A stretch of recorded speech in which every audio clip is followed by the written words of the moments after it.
നമ്മുടെ ചാർലി സിനിമയിലെ ദുൽഖർ സൽമാൻ ചോദിക്കില്ലേ, വേട്ടക്കാരനെ കണ്ടിട്ടുണ്ടോ, മീശപ്പുലി മലയിലെ മഞ്ഞ പേന കണ്ടിട്ടുണ്ടോ, മാജിക് മഷ്റൂം കണ്ടിട്ടുണ്ടോ എന്നൊക്കെ. അതുപോലെ ഫിൻലൻഡിലെ മഞ്ഞ പേന കണ്ടിട്ടുണ്ടോ, റെയിൻഡീസിനെ കണ്ടിട്ടുണ്ടോ, അറോറ ബൊറാലിസ് കണ്ടിട്ടുണ്ടോ? ഇല്ലെങ്കിൽ നമുക്കിതൊക്കെ ഒന്ന് കണ്ടിട്ട് വന്നാലോ. ഹേ ഗായ്സ്, അപ്പോൾ ഇത് ഫിൻലൻഡ് ട്രിപ്പിൻ്റെ പാർട്ട് 2 ആണ് കേട്ടോ. പാർട്ട് 1 കണ്ടിട്ടില്ലെങ്കിൽ മുകളിൽ ഞാൻ ദേ ലിങ്ക് കൊടുത്തിട്ടുണ്ട്, കാണാൻ മറക്കരുത് കേട്ടോ. അപ്പോൾ ഞങ്ങളിപ്പോൾ നിൽക്കുന്നത് റൊവന്യൂമിയിൽ ട്രെയിൻ സ്റ്റേഷനിലാണ്. അവിടുന്ന് നമ്മൾ കൊല്ലരി പോകാനാണ് പ്ലാൻ ചെയ്യുന്നത്. കൊല്ലരി എന്ന് പറയുന്നത് ഫിൻലൻഡിൻ്റെ ഒരു നോർത്ത് സൈഡിലുള്ള ഒരു ആർട്ടിക് റീജിയനിലുള്ള ഒരു കുട്ടി ടൗൺ ആണ്. ആ ടൗണിൻ്റെ സ്പെഷ്യാലിറ്റി എന്ന് പറയുന്നത് ഭയങ്കര ലോങ് വിൻ്റർ നൈറ്റ്സും അതുപോലെ ലൈറ്റ് പൊല്യൂഷൻ വളരെ കുറവുമായിട്ടുള്ള ടൗണാണ്. അതുകൊണ്ട് തന്നെ നമുക്ക് അറോറ ബൊറാലിസ് കാണാനുള്ള ചാൻസസ് വളരെ ഹൈ ആണ്. അപ്പോൾ കൊലരിയിലേക്ക് എത്തണമെന്നുണ്ടെങ്കിൽ നമ്മൾ 2 ട്രെയിൻ മാറിക്കയറണം. ആദ്യത്തെ ട്രെയിൻ സ്റ്റേഷൻ കെമി എന്ന് പറയുന്നതാണ്. അതാണ് ഇപ്പോൾ കാണുന്നത്. ഒരു കുഞ്ഞു പോലും ഉണ്ടായിരുന്നില്ല ഞങ്ങളവിടെ ഇറങ്ങിയപ്പം. മാത്രമല്ല ഫുൾ സ്നോ മുഴുവൻ താഴ്ത്ത് കിടന്ന് അത് മെൽറ്റായി ഭയങ്കര സ്ലിപ്പറി ആയിരുന്നു കേട്ടോ. സ്നോ ബോട്ട്സും കൂടെ ഇട്ടിട്ടുണ്ടായിരുന്നില്ലെങ്കിൽ പിന്നെ ഒന്നും പറയേണ്ട ആവശ്യമില്ല, ഞങ്ങൾ താഴ്ത്തുനിന്ന് പെറുക്കിയെടുക്കേണ്ട അവസ്ഥ വന്നേനെ. അങ്ങനത്തെ ഈ ഒരു 1.5 മണിക്കൂറിൻ്റെ കാത്തിരിപ്പിന് ശേഷം ഞങ്ങളുടെ ട്രെയിൻ ഇതാ വന്നു കേട്ടോ. ലോങ് ട്രാവൽ അവേഴ്സ് ഇല്ലാത്തതുകൊണ്ട് തന്നെ ഞങ്ങൾ പാസഞ്ചർ സീറ്റ്സാണ് ഈ ട്രെയിനിൽ ബുക്ക് ചെയ്തിട്ടുണ്ടായിരുന്നത്. സീറ്റ്സ് എല്ലാം നല്ല അടിപൊളിയായിരുന്നു. അതുപോലെ നമ്മുടെ കോട്ട്സും ജാക്കറ്റ്സൊക്കെ ഹാങ് ചെയ്തിടാനുള്ള സൗകര്യങ്ങളും എല്ലാം ഉണ്ടായിരുന്നു. പോരാത്തതിന് നല്ലൊരു അടിപൊളി പാൻട്രിയും ഈ സീറ്റ്സുകളുടെ അടുത്തായിട്ട് ഇവർ സെറ്റപ്പ് ചെയ്തിട്ടുണ്ട്. പോരാത്തതിന് കുട്ടി സ്നാക്സും വാട്ടർ ബോട്ടിൽസും പിന്നെ കോഫി ഉണ്ടാക്കാനുള്ള സൗകര്യം ഒക്കെ ഉണ്ടായിരുന്നു കേട്ടോ. മാത്രമല്ല, ഉറങ്ങുന്ന ആൾക്കാരെ ശല്യപ്പെടുത്താതിരിക്കാൻ വേണ്ടിയിട്ട് നമുക്ക് ഫോണിലെങ്ങാനും സംസാരിക്കണം എന്നുണ്ടെങ്കിൽ ഒരു സെപ്പറേറ്റ് ആയിട്ടൊരു കുട്ടി റൂമും കൂടെ ഇവർ ഇതിൻ്റെ അകത്ത് ചെയ്തു വെച്ചിട്ടുണ്ട്. എത്ര തോട്ട്ഫുൾ ആണല്ലേ. അങ്ങനെ ഞങ്ങൾ കൊലാരി ട്രെയിൻ സ്റ്റേഷനിൽ വന്നിറങ്ങി. ചുറ്റിലും സ്നോ ആയിരുന്നു. മരങ്ങളൊക്കെ വെള്ളയായിട്ടാണ് നിൽക്കുന്നുണ്ടായിരുന്നത്. വളരെ കുറച്ച് കാറുകളും ബസ്സുകളൊക്കെ അവിടെ വന്ന് നിൽക്കുന്നുണ്ടായിരുന്നു ട്രെയിനിൽ നിന്ന് വരുന്ന ആൾക്കാരെ പിക്ക് ചെയ്യാനായിട്ട്. അത് കഴിഞ്ഞാൽ ഈ ഏരിയ മുഴുവൻ എംപ്റ്റി ആയിരിക്കും. കാര്യം 1-2 ട്രെയിനേ ഉള്ളൂ ഒരു ദിവസം ഈ ടൗണിലേക്ക്. ഇതൊരു റിമോട്ട് ഏരിയ ആയതുകൊണ്ടും നമ്മുടെ മെയിൻ ആക്ടിവിറ്റി ഇവിടെ അറോറ ചേസ് ചെയ്യുന്നതായതുകൊണ്ടും ഞങ്ങളിവിടെ ഒരു കാറ് എടുത്തിട്ടുണ്ടായിരുന്നു കേട്ടോ. അപ്പോൾ FI കാർസ് എന്ന് പറയുന്ന ഒരു കമ്പനിയിലാണ് ഞങ്ങൾ കാറ് ബുക്ക് ചെയ്തത്. അത് booking.com ത്രൂ ആണ് നമ്മൾ ചെയ്തത് കേട്ടോ. അവർ കറക്റ്റ് ടൈമിന് തന്നെ അവിടെ വന്ന് നമുക്ക് കാറിൻ്റെ പ്രവർത്തന കാര്യങ്ങളും എല്ലാം പഠിപ്പിച്ച് തന്ന് നൈസായിട്ട് ഹാൻഡ് ഓവർ ചെയ്ത് പോയായിരുന്നു കേട്ടോ. പിന്നെ നിഖിൽ അതിൻ്റെ അകത്ത് കയറി ഒന്ന് കാര്യങ്ങളൊക്കെ ഒന്ന് പഠിച്ചു. കാര്യം നമ്മൾ ഓസ്ട്രേലിയയിൽ ഓടിക്കുന്ന പോലെയല്ല, ചെറുതായിട്ട് വ്യത്യാസങ്ങളുണ്ട് യൂറോപ്പിൽ ഓടിക്കുമ്പം.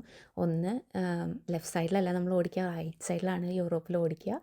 മാത്രമല്ല പിന്നെ ഇത് സ്നോ ടയേഴ്സ് ഉണ്ട് ഇതിൽ. അതുപോലെ നമുക്ക് ബാക്കിൽ കാറിൻ്റെ വിൻഡോസിലും ബാക്കിലൊക്കെ സ്നോ വരുമ്പം അത് മാറ്റാനായിട്ടുള്ള ഹീറ്റിങ്ങും അങ്ങനെ കുറച്ച് ചെറിയ ചെറിയ കാര്യങ്ങൾ നമുക്കവർ പഠിപ്പിച്ച് തന്നായിരുന്നു.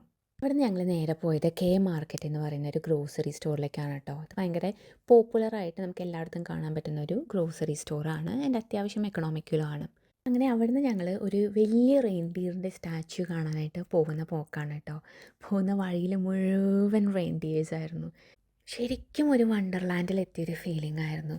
ചുറ്റിലും സ്നോയും തണുപ്പും വെള്ള നിറഞ്ഞ മരങ്ങളും പിന്നെ റെയിൻഡിയേഴ്സും. എൻ്റെ അമ്മോ, രക്ഷയുണ്ടായിരുന്നില്ല.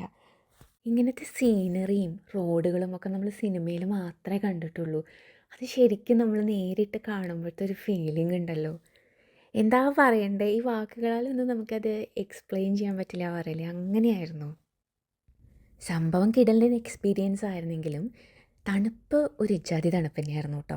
അപ്പോൾ പ്രോപ്പർ ക്ലോത്തിങ് നമ്മൾ ശരിക്കും ഇടണം. പ്രത്യേകിച്ച് നമ്മൾ റീജിയണൽ ഏരിയ റിമോട്ട് ഏരിയയിലേക്ക് വരുമ്പം ക്ലോത്തിങ്സിൻ്റെ ലെയറിൻ്റെ നമ്പർ ശരിക്കും കൂട്ട് തന്നെ വേണം. പിന്നെ ഗ്ലൗസ് വളരെ ഇമ്പോർട്ടൻ്റ് ആയിട്ടുള്ള കാര്യമാണ്. കാര്യം കാലുമ്മിലൂടെയും കയ്യിലൂടെയും വരുന്ന തണുപ്പ് അത് നമുക്ക് തീരെ സഹിക്കാൻ പറ്റില്ല. അപ്പോൾ അതുകൊണ്ട് തന്നെ അത് 1-2 ലെയർ ഇടുന്നത് വളരെ നല്ലതായിരിക്കും. അങ്ങനെ നമ്മൾ റെയിൻഡിയർ സ്റ്റാച്യുവിൻ്റെ അവിടെ എത്തിയിട്ടോ. പക്ഷേ 20 മിനിറ്റ്സ് ട്രാവൽ ചെയ്തപ്പോഴത്തേക്കും നമ്മുടെ കാറിൻ്റെ റെയർ വിൻഡോയിൽ മുഴുവൻ മഞ്ഞായിരുന്നു. അപ്പം നമ്മുടെ റെൻ്റൽ കമ്പനിക്കാർ ഓൾറെഡി നമുക്ക് സ്നോ സ്ക്രേപ്പേഴ്സ് തന്നിട്ടുണ്ടായിരുന്നു ഈ മഞ്ഞ് മാറ്റാനായിട്ട്. ഇത് ഫിൻലൻഡ് പോലെയുള്ള നിറയെ മഞ്ഞ് വരുന്ന സ്ഥലങ്ങളിലേക്ക് പോകുമ്പം മസ്റ്റായിട്ടും വേണ്ട ഒരു ടൂളാണ് കേട്ടോ. അങ്ങനെ ഐസൊക്കെ സ്ക്രേപ്പ് ചെയ്ത് കളഞ്ഞതേ ഞങ്ങൾ നമ്മുടെ റെയിൻഡിയർ സ്റ്റാച്യുവിൻ്റെ അടുത്തെത്തി. ഭയങ്കര മാസീവായിട്ടുള്ളൊരു സ്റ്റാച്യു ആയിരുന്നു കേട്ടോ. ഇതിൻ്റെ ഏറ്റവും സ്പെഷ്യാലിറ്റി ആ റെയിൻഡിയറിൻ്റെ കണ്ണും കൊമ്പുമാണ്. ഭയങ്കര റിയലിസ്റ്റിക് ഫീലായിരുന്നു അതിന്. അവിടുന്ന് കുറച്ച് ഫോട്ടോസൊക്കെ എടുത്ത് ഞങ്ങൾ നേരെ പോകുന്നത് നമ്മുടെ അക്കോമഡേഷനിൽ ചെക്ക് ഇൻ ചെയ്യാനാണ് കേട്ടോ. അപ്പോൾ യൂറോപ്പിൽ ഡ്രൈവ് ചെയ്യുമ്പം ശ്രദ്ധിക്കേണ്ട ഒരു കാര്യം എന്താണെന്ന് വെച്ച് കഴിഞ്ഞാൽ നമ്മൾ ഡ്രൈവ് ചെയ്യുന്ന സൈഡ് റൈറ്റിലാണ്, ലെഫ്റ്റിലല്ല. നമ്മുടെ ഓസ്ട്രേലിയയിലും ഇന്ത്യയിലൊക്കെ നമ്മളെപ്പോഴും ലെഫ്റ്റ് ചേർത്തിട്ടല്ലേ വണ്ടി ഓടിക്കാം. പക്ഷേ യൂറോപ്പിൽ അത് റൈറ്റിലൂടെയാണ് ഓടിക്കുന്നത്. അപ്പോൾ നമ്മൾ കോൺസ്റ്റൻ്റ് ആയിട്ട് അങ്ങോട്ടേക്കും ഇങ്ങോട്ടേക്കും പറഞ്ഞുകൊണ്ടിരിക്കുന്നു, റൈറ്റിലൂടെ എടുക്കണം, റൈറ്റിലൂടെ എടുക്കണം. എസ്പെഷ്യലി നമ്മളൊരു പോക്കറ്റ് റോഡിൽ നിന്ന് കയറുമ്പം നമ്മൾ ഓട്ടോമാറ്റിക്കായിട്ട് അറിയാതെ ലെഫ്റ്റിലേക്ക് എടുത്തു പോകും. അപ്പോൾ നമ്മൾ തന്നെ ഇങ്ങോട്ട് അങ്ങോട്ടേക്കും ഇങ്ങോട്ടേക്കും പറഞ്ഞുകൊണ്ടിരിക്കുകയായിരുന്നു, ലെഫ്റ്റല്ല റൈറ്റാണ് റൈറ്റാണ് എന്നുള്ളത്. അപ്പം അത് ശരിക്കും നമ്മുടെ മനസ്സിൽ പ്രാക്ടീസ് ചെയ്യേണ്ട ഒരു കാര്യമാണ് കേട്ടോ. അങ്ങനെ ഞങ്ങൾ നമ്മുടെ അക്കോമഡേഷനിൽ എത്തി കേട്ടോ. അപ്പോൾ ഇതൊരു വുഡൻ ക്യാബിനാണ്. ചുറ്റിലും മരങ്ങളും മഞ്ഞും മാത്രമേ ഉള്ളൂ. കുറച്ച് ദൂരെയായിട്ട് വേറൊരു ക്യാബിനും കൂടി ഉണ്ട്. പിന്നെ ആ പ്രദേശത്ത് വേറെ ആൾതാമസം ഒന്നുമില്ല. ഭയങ്കര സൈലൻസ് ആയിരുന്നു. ശരിക്കും നമ്മളൊരു കാടിൻ്റെ അകത്ത് നിൽക്കുന്ന പോലെയാണ്. എന്നാൽ കാടാണോ ചോദിച്ചാൽ കാടുമല്ല. കാര്യം ഫുൾ മഞ്ഞാണ് നമുക്ക് കാണാൻ പറ്റുന്നത്. അകത്ത് ഞങ്ങൾ വരുമ്പോഴത്തേക്കും ഹീറ്ററെല്ലാം ഓൺ ചെയ്ത് വെച്ചിട്ടുണ്ടായിരുന്നു. പിന്നെ ഇവിടുത്തെ ഫ്ലോറുകളിലും ഹീറ്റിംഗ് ഓൾറെഡി കൊടുത്തിട്ടുണ്ട്. അത് ഫിൻലാൻഡിലും നോർവേയിലും ഒരു സ്പെഷ്യാലിറ്റിയാണ് കേട്ടോ. മാത്രമല്ല ഇവരുടെ വാഷ്റൂമിനെ അറ്റാച്ച് ചെയ്തിട്ട് ഒരു സോനയ്ക്ക് വേണ്ടിയിട്ട് സെപ്പറേറ്റ് ആയിട്ട് റൂം ഇവർ സെറ്റ് ചെയ്തിട്ടുണ്ട് കേട്ടോ. ഞങ്ങൾ ബുക്ക് ചെയ്തിട്ടുള്ള ഒട്ടുമിക്ക അക്കോമഡേഷൻസിലും കിച്ചൺ നോക്കിയിട്ടാണ് ഞങ്ങൾ ബുക്ക് ചെയ്തിട്ടുള്ളത്. കാര്യം നമുക്ക് ഫുഡ് ഇവിടെ ഒത്തിരി അവൈലബിൾ അല്ല. പ്രത്യേകിച്ച് ഞാൻ വെജിറ്റേറിയൻ ആയതുകൊണ്ട് നമുക്ക് കുക്ക് ചെയ്യേണ്ടി വരും എന്നുള്ളത് അറിയാമായിരുന്നു. അങ്ങനെ കുറച്ച് നേരം ഞങ്ങൾ വീട്ടിലിരുന്ന് ഒന്ന് റിലാക്സ് ചെയ്ത് നമ്മൾ നേരെ ഇറങ്ങിയിട്ടോ. എവിടേക്കാണെന്നറിയോ? നമ്മുടെ അറോറ ചേസ് ചെയ്യാൻ വേണ്ടിയിട്ട്. ഇനി അങ്ങടേക്കുള്ള രാത്രികളെല്ലാം ഉറക്കമില്ലാത്തതായിരിക്കുമെന്ന് നമുക്കറിയാം. കാര്യം എപ്പോഴാണ് ഈ അറോറ കാണാൻ പറ്റുക എന്നുള്ളതൊന്നും നമുക്കറിയില്ലല്ലോ. അപ്പോൾ എന്തായാലും അറോറ കാണാനായിട്ട് 2 ആപ്പുകളുണ്ട്. ഒന്ന് അറോറ ലാബ്സും ഒന്ന് അറോറ ഫോർകാസ്റ്റ്സും. അപ്പോൾ ഇത് രണ്ടും നല്ല അടിപൊളി ആപ്സാണ് കേട്ടോ. അപ്പോൾ ഒരുവിധം നമ്മൾ അതിൽ KPI ഇൻഡെക്സ് നോക്കിയിട്ട് പോവുകയാണെങ്കിൽ നമുക്ക് അറോറ കാണാനുള്ള ചാൻസസ് കൂടുതൽ തന്നെയാണ്. പക്ഷേ ഇതിൻ്റെ ഇടയിൽ വരുന്നൊരു വില്ലനാണ് ക്ലൗഡ്സ്. അപ്പോൾ എത്ര വിസിബിലിറ്റി ഉണ്ടെങ്കിലും ക്ലൗഡ്സ് വന്നു കഴിഞ്ഞാൽ നമുക്ക് ആ അറോറ കാണാൻ പറ്റില്ല. അപ്പോൾ അതിന് വേറൊരു ആപ്പും കൂടി ഉണ്ട്. അത് ഞാൻ ഡിസ്ക്രിപ്ഷനിൽ ഇടാം, നോക്കിയാൽ മതി കേട്ടോ. ആദ്യത്തെ ദിവസം തന്നെ കൊളാവുമെന്ന് ഞങ്ങൾക്ക് തോന്നി. കാര്യം ഇറങ്ങിയപ്പോഴത്തേക്കും നിറയെ ക്ലൗഡ്സും അതുപോലെ മഞ്ഞ് വീഴാനൊക്കെ തുടങ്ങി. അതുകൊണ്ട് തന്നെ വിസിബിലിറ്റി എത്രത്തോളം ഉണ്ടാവും എന്നുള്ളത് ഭയങ്കര ഡൗട്ട്ഫുള്ളായിരുന്നു. ഇവിടുത്തെ വെതർ ഭയങ്കര അൺപ്രഡിക്റ്റബിൾ ആണ്. അതുകൊണ്ട് തന്നെ നമുക്ക് മുന്നോട്ട് വെച്ച കാര്യം പിന്നോട്ട് വയ്ക്കില്ല എന്നുകൊണ്ട് ഞങ്ങൾ രണ്ടും കൽപ്പിച്ച് നമ്മുടെ ഡെസ്റ്റിനേഷനിലേക്ക് തന്നെ പോകാൻ തുടങ്ങി കേട്ടോ. അപ്പോൾ ഇവിടെ ഒരു ലേക്ക് ഉണ്ട്. ലേക്കിൻ്റെ സൈഡിൽ പോയി കഴിഞ്ഞാൽ നമുക്ക് വ്യൂ ഭയങ്കര ചാൻസസ് കൂടുതലായിരിക്കുമെന്ന് പറഞ്ഞാൽ ആ ഭാഗത്തേക്കാണ് ഞങ്ങൾ പോയിക്കൊണ്ടിരിക്കുന്നുണ്ടായിരുന്നത്. സ്കൈയിൽ ചെറിയ വ്യത്യാസങ്ങളൊക്കെ ഞങ്ങൾ കാണാൻ തുടങ്ങിയായിരുന്നു. അപ്പോൾ ഞങ്ങൾക്കിത് അറിയുണ്ടായിരുന്നില്ല അറോറയാണോ അതോ ഇനി ഡേ ലൈറ്റ് വരുന്നതിൻ്റെ ആണോ എന്നുള്ളത്. കാര്യം ഏതാണ്ട് 4 മണി 5 മണി ആവാറായിട്ടുണ്ടായിരുന്നു പുലർച്ചെ. അങ്ങനെ കുറേ നേരം കാത്തിരുന്ന് ഏതാണ്ട് ഒരു 6:30 ഞങ്ങൾ അവിടെ നിന്ന് ഇനി നടക്കില്ല എന്ന് പറഞ്ഞ് സങ്കടത്തോടെ തിരിച്ച് വീട്ടിലേക്ക് ഇറങ്ങിയിട്ടോ. പോകുന്ന വഴിക്ക് റോഡിലുള്ള സ്നോ അപ്പുറത്തേക്കും ഇപ്പുറത്തേക്കും മാറ്റിയിടാനായിട്ടുള്ള സ്നോ പ്ലൗസ് വണ്ടികളാണ് ഈ കാണുന്നത്. അപ്പോൾ ഇത് മെയിൻ റോഡിലൂടെ മുഴുവൻ ഫുൾ ടൈം ഇതുപോലെ വണ്ടികൾ വർക്കിംഗ് ആയിരിക്കും മോസ്റ്റ് ഓഫ് ദ ടൈംസിലും. അതല്ലെങ്കിൽ ട്രാവൽ ചെയ്യാനായിട്ട് നമുക്ക് ഭയങ്കര പാടാണല്ലോ മഞ്ഞക്കൂടെ. അങ്ങനെ പിറ്റേ ദിവസം കാലത്ത് വീട്ടിലെത്തി ഒരു ഉറക്കമൊക്കെ ഉറങ്ങി ഞങ്ങൾ എണീറ്റ് നല്ലൊരു അടിപൊളി ബ്രേക്ക്ഫാസ്റ്റ് ഉണ്ടാക്കി കേട്ടോ. നല്ല ബ്രെഡ് ടോസ്റ്റും ഓംലെറ്റും അവക്കാഡോയും നല്ല ചൂട് ചായയും കുടിച്ച് ഞങ്ങൾ നമ്മുടെ ഡേ അടിപൊളിയായി സ്റ്റാർട്ട് ചെയ്തു. അത് കഴിഞ്ഞ് വീണ്ടും കുറച്ചും കൂടെ ഒന്ന് ഉറങ്ങി വൈകിട്ടായി ഞങ്ങൾ വണ്ടി എടുത്ത് പോവുകയാണ് അടുത്ത ഡേ 2 അറോറ ചേസിങ്ങിന് വേണ്ടിയിട്ട്. അപ്പോൾ ഇന്ന് ഞങ്ങൾ വിൻഡി എന്ന് പറയുന്ന ഒരു ആപ്പും കൂടെ നോക്കിയായിരുന്നു കേട്ടോ. അപ്പോൾ അതാണ് നമുക്ക് ക്ലൗഡ്സിൻ്റെ മൂവ്മെൻറ്റ് കാണാനായിട്ട് ഹെൽപ്പ് ചെയ്യുന്ന ആപ്പ്. അപ്പോൾ അത് നോക്കിയിട്ട് എവിടെയാണോ കുറച്ച് ക്ലൗഡ്സ് ഉള്ളത് ആ ഭാഗത്തേക്കാണ് നമ്മൾ പോകുന്നത്. അതല്ലാതെ അറോറ നിങ്ങൾ തന്നെയാണ് ചേസ് ചെയ്യുന്നതെന്ന് വെച്ച് കഴിഞ്ഞാൽ ഒരു പെർട്ടിക്കുലർ ഡെസ്റ്റിനേഷനിൽ പോയി കാത്തിക്കുന്നത് അത്ര അഡ്വൈസ് ചെയ്യില്ല ഞങ്ങൾ. പകരം ഈ ആപ്പുകളെല്ലാം നോക്കി കുറച്ച് ക്ലൗഡ്സും വിൻഡും ഒക്കെ കുറവുള്ള ഏരിയ നോക്കി പോകുന്നതായിരിക്കും ഏറ്റവും നല്ലത്. അന്നത്തെ ദിവസം ഞങ്ങൾ ഈ പറഞ്ഞ പോലെ ഒരു 5 മണി വരെ കാലത്ത് കാറിൻ്റെ അകത്ത് വെയിറ്റ് ചെയ്തു തണുപ്പത്ത്. പക്ഷേ അറോറ പോയിട്ട് ആരും വന്നില്ല ആ ഭാഗത്തേക്ക്.